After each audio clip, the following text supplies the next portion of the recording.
semangat mengajar mata kuliah Sistem Informasi Manajemen di semester 4. Di Ganjil juga saya ada, tapi untuk saat ini saya di semester 6. Oke, di sini sebelum saya memasuki materi yang pertama, sebelumnya saya akan menjelaskan tentang RPS dulu, aturan cara belajar kita, biar kita paham dan kita kesepakati bersama.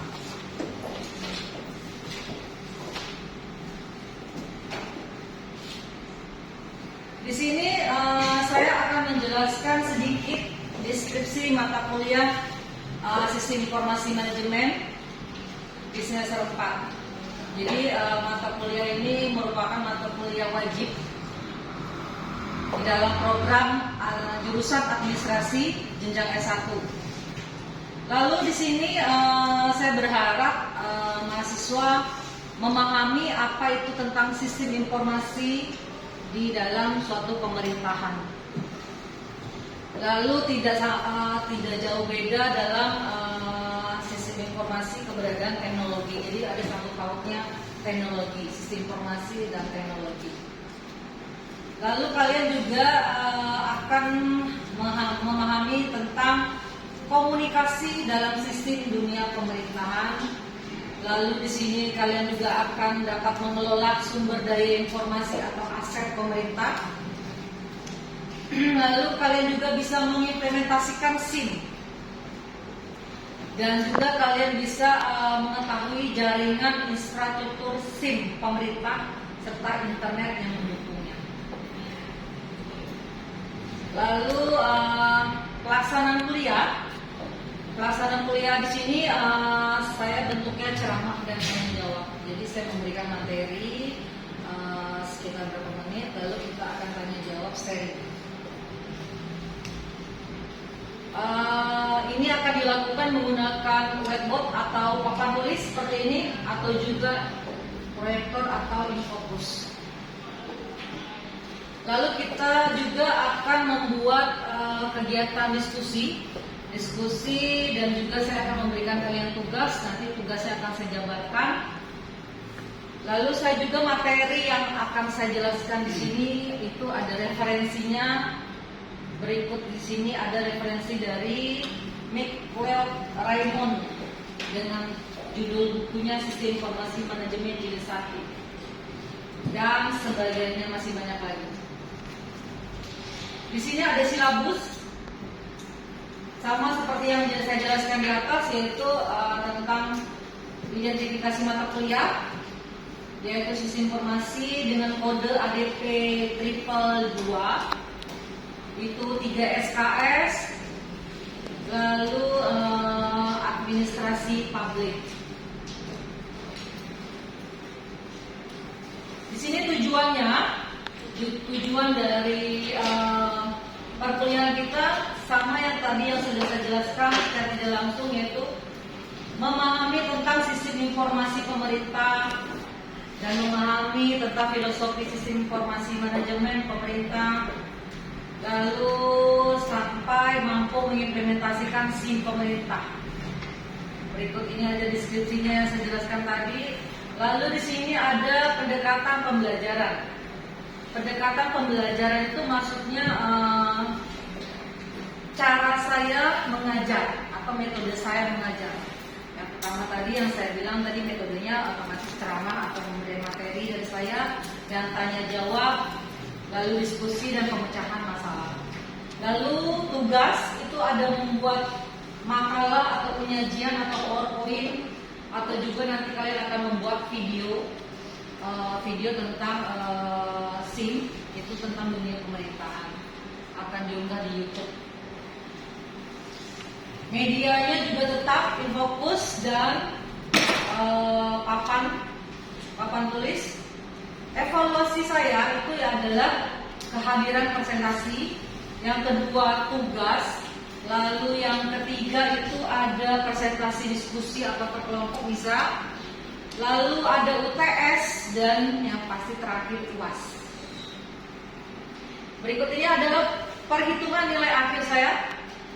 Jadi nilai akhir dibagi UTS, UAS, dan nilai rata-rata atau tugas. Ini ada rincian dari perkuliahan di tiap pertemuan. Pertemuan pertama otomatis saya menyampaikan silabus atau SAP atau RPS yang sekarang ini saya jelaskan di depan kalian. Lalu pertemuan kedua itu adalah teori dan konsep sistem informasi manajemen pemerintah. Nanti akan saya jelaskan setelah saya menjelaskan tentang RPS sekarang. Lalu ada pertemuan ketiga itu akan saya beri materi tentang dasar filosofi atau sosiologi yuridising pemerintah. Lalu dilanjutkan ada materi keempat teknologi informasi dan komunikasi atau TIK.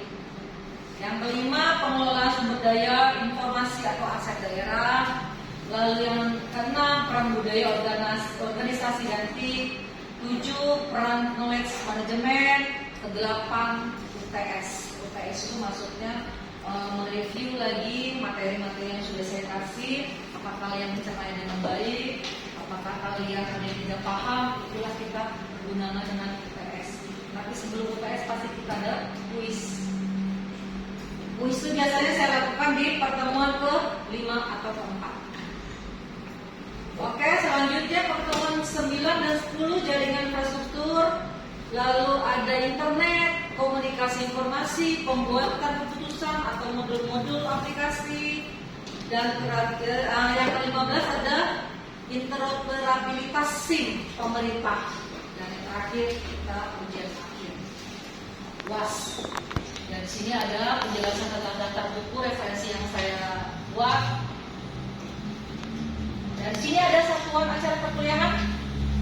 Di sini saya akan menjelaskan tentang materi-materi yang ada 16 pertemuan tadi. Itu saya buat per kolom itu 1 kali pertemuan. Pertemuan pertama, misalnya di sini ada pertemuan pertama tujuan pembelajaran khusus, yaitu mahasiswa memahami dan mengerti tentang sistem. Pokok pembahasannya yaitu sistem informasi pemerintah atau sejarah sistem informasi atau isu-isu manajemen teknologi. Proses pembelajaran seperti apa? Saya memberi materi, kalian menyimak materi yang saya sampaikan. Lalu tugas, ada tugas dari evaluasi yaitu membaca bahan perkuliahan. Mungkin ada materi yang akan saya share melalui PowerPoint atau melalui grup WhatsApp atau lewat email. Lalu medianya tetap saya butuh infokus dan saya tetap butuh yang namanya papan tulis. Oke, kita pertemuan pertama, kedua, ketiga dan selanjutnya seterusnya sampai kita di pertemuan terakhir yaitu ujian akhir semester. Di sini mengetahui ketua jurusan Pak Ridianto, MSc, dan yang pasti yang membuat SAP atau RPS saya sendiri. Oke, ini RPS, penjelasan RPS dalam arti deskripsi pertama kali kita sebelum melanjutkan ke kuliah utama materi yang pertama. Ada yang lupa? Yang pasti harus ada kedisiplinan. Kedisiplinan tidak boleh memakai kaos, itu yang pertama. Yang kedua tidak boleh memakai sendal. Lalu keterlambatan dalam arti kalau perkuliahan sudah dimulai 10 menit tidak boleh lagi masuk ke dalam kelas karena absensi sangat menentukan dari kalian. Dimana kalian mau mengajarkan UAS kalau kalian jarang masuk.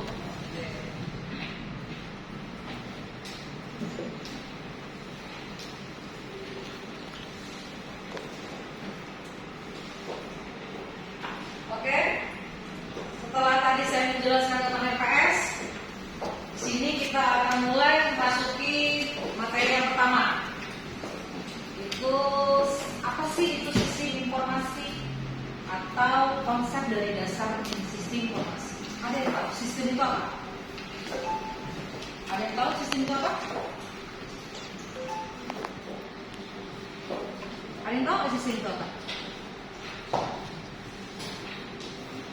Aturan atau apa lagi?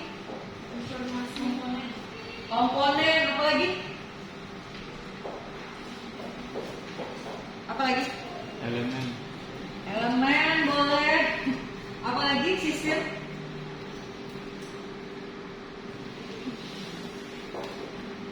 Ada yang tahu lagi? Sistem apa? Rangkaian atau aturan boleh. Apa lagi? Kesatuan. Di sini saya akan menjelaskan sedikit tentang objektif dari mata kuliah kita. Yang pertama, mampu menjelaskan itu konsep sistem memahami dan menjelaskan tentang sistem informasi manajemen. Yang kedua, mampu memahami dan mengembangkan berbagai dimensi serta orientasi dari studi sistem informasi manajemen. Oke, lalu outline-nya yaitu ada sistem, lalu ciri-ciri sistem, klasifikasi sistem, model, bahasa sistem, pendekatan sistem, dan sistem dalam kehidupan atau penggunaan konsep-konsep sistem.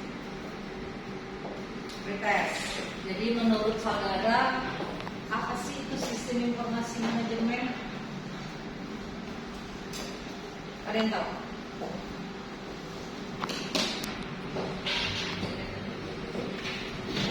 Ada yang tahu apa itu sistem informasi manajemen? Sejumlah proses di mana data dapat diolah, dianalisa, dan ditampilkan supaya data tersebut menjadi berguna untuk kebutuhan pengambilan keputusan. Boleh, betul sekali. Siapa lagi yang tahu sistem informasi manajemen apa? Ada lagi?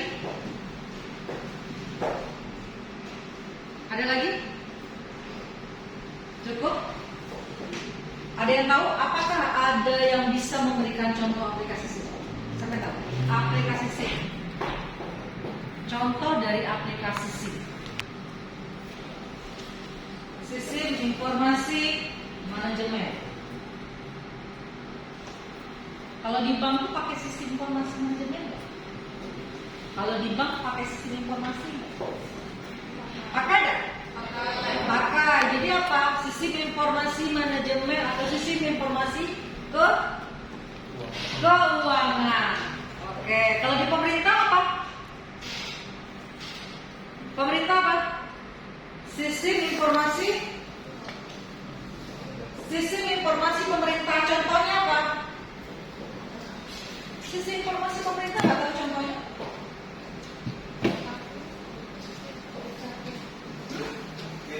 Capil, sistem informasi di Capil. Kalau pemerintah itu Capil. Kalau kalian mau membuat KTP, KK, akte kelahiran dan sebagainya kan itu ada aplikasinya.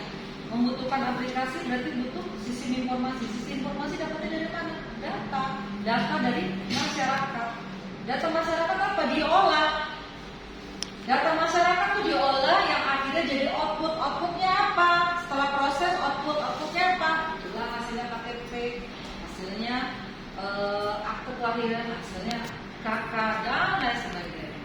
Jadi kalau misalnya kita ingin melihat mengecek nih, ini statusnya warga Bengkulu atau warga luar, itu kita bisa cek lewat aplikasi di sistem informasi Capil. Itu ada datanya, tinggal kalian connect di situ, masukkan nih kalian, nanti muncul kalian tuh masuk provinsi mana.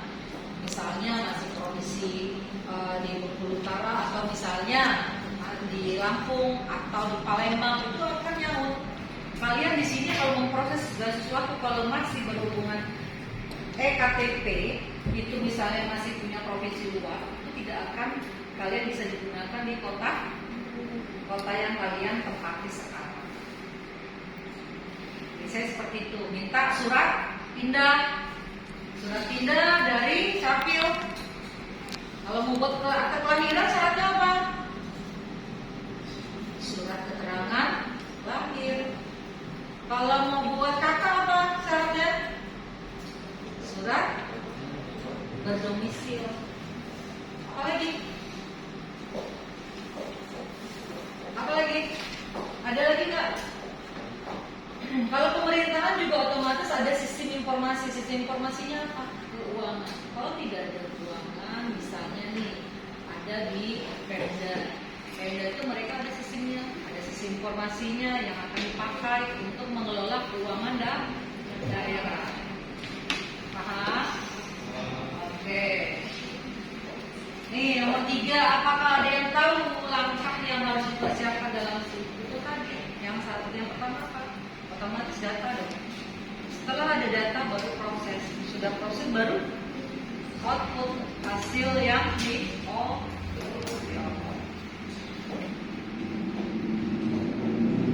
nih ada nih, apa itu SIM? Di sini ada penjelasan tentang SIM. Sistem ini apa? Sistemnya itu apa? Hah?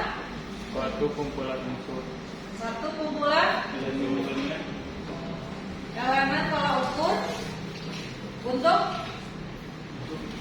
saling bersama lain. oke. Lalu kalau informasi data yang diolah. Lalu manajemen Penggunaan sumber daya atau organisasi. Karena kalau segala sesuatu misalnya aplikasi atau apapun pasti butuh sumber daya, yaitu siapa? Manusia. Tidak ada manusia tidak akan bergerak, tidak akan bergerak. Apa nih? Contoh sistem informasi manajemen. Coba baca apa itu? Contohnya.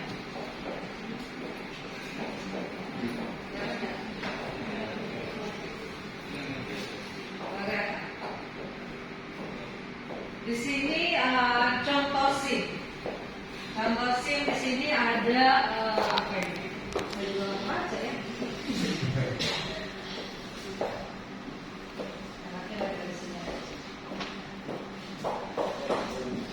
Contoh SIM di situ contoh SIM-nya ada yang sudah saya jelaskan di awal tadi. Kalau SIM contohnya sistem pemerintahan yang sudah saya bilang tadi Cakil.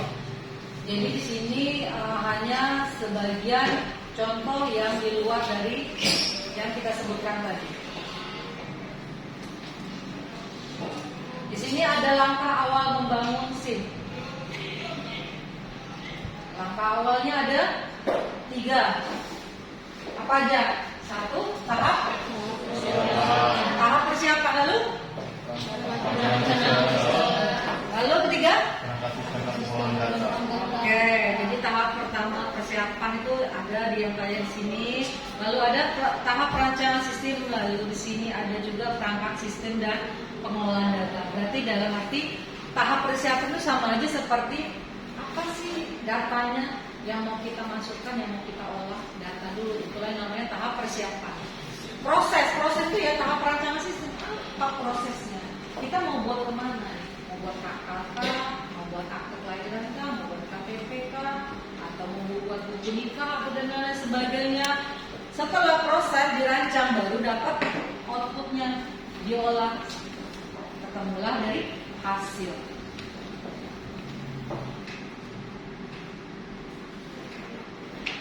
Nah, di sini ada kegiatan perancangan SIM dalam data. Ada tahap verifikasi data. Lalu apa lagi nih? Menyisip atau menghapus atau meremajakan database atau dalam arti isi poin dari yang akan kita buat. Lalu yang ketiga apa? Mengkontribusi dengan data lainnya. Jadi data 1 dan data 2 bisa diolah, digabungkan. Lalu yang keempat apa ini? Memasukkan dan mengolah langsung menjadi keluaran hasil atau outputnya. Lalu yang kelima berdialog dengan sistem, maksudnya membuat suatu sistem rangkaian yang mau kita olah. Lalu yang keenam apa ini? Berbagai media dari metode yang digunakan untuk capture dan memasukkan data. Oke, yang ketujuh apa ini? Formulir elektronik dari peralatan entry. Dan ini contohnya dari aplikasi yang sudah dipakai dalam lembaga.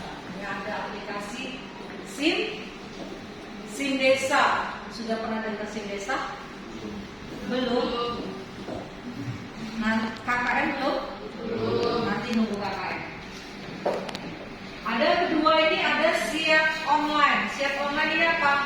Sistem aplikasi yang diolah pada saat biasanya yang dipakai ini orang dinas pendidikan, mengolah misalnya data-data siswa, data guru dan lain sebagainya. Itu ada aplikasinya siap. Lalu yang ketiga ada SIMAS. SIMAS pernah dengar nggak? Kalau di luar kota dalam arti misalnya Jakarta itu sudah memakai SIMAS. Dia sistem informasi masjid. Sudah canggih sekarang. Nggak perlu lagi nulis tuh di papan tulis. Nah, ketua masjid, ketua pengajiannya siapa, ketua kematiannya siapa, kan biasanya ada tuh yang gitu. Lalu yang keempat itu ada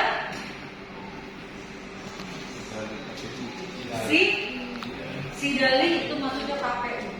Jadi orang-orang yang mendata dalam arti mau memilih itu biasanya pada saat pemilihan anggota dewan, pemilihan gubernur, wali kota dan lain sebagainya.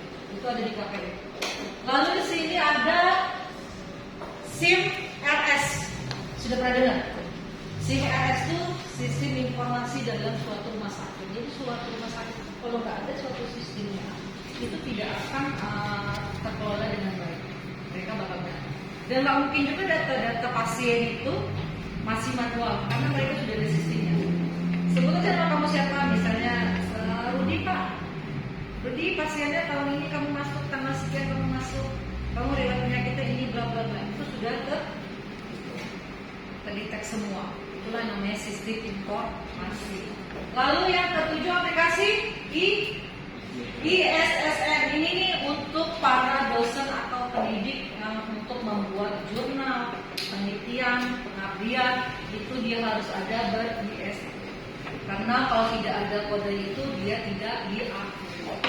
Lalu ke 7 aplikasi ISBN.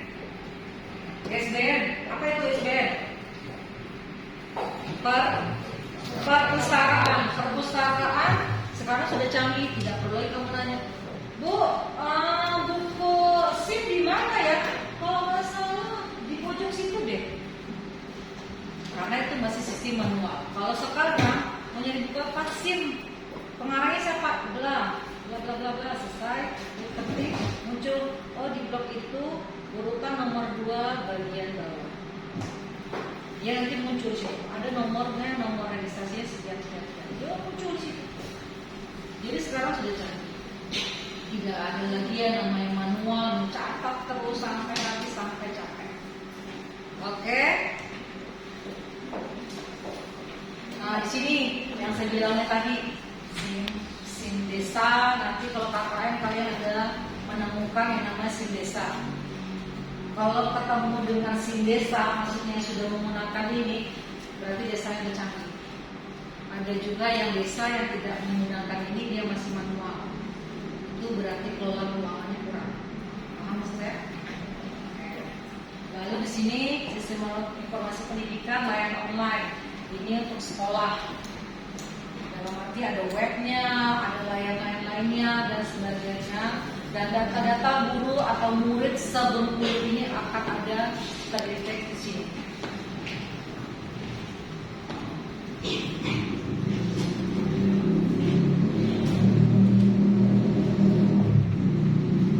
Nah, di sini ada SIMAS, yang saya bilang tadi masjid, lalu ada tentang rumah sakit dan juga lembaga ilmu pengetahuan Indonesia.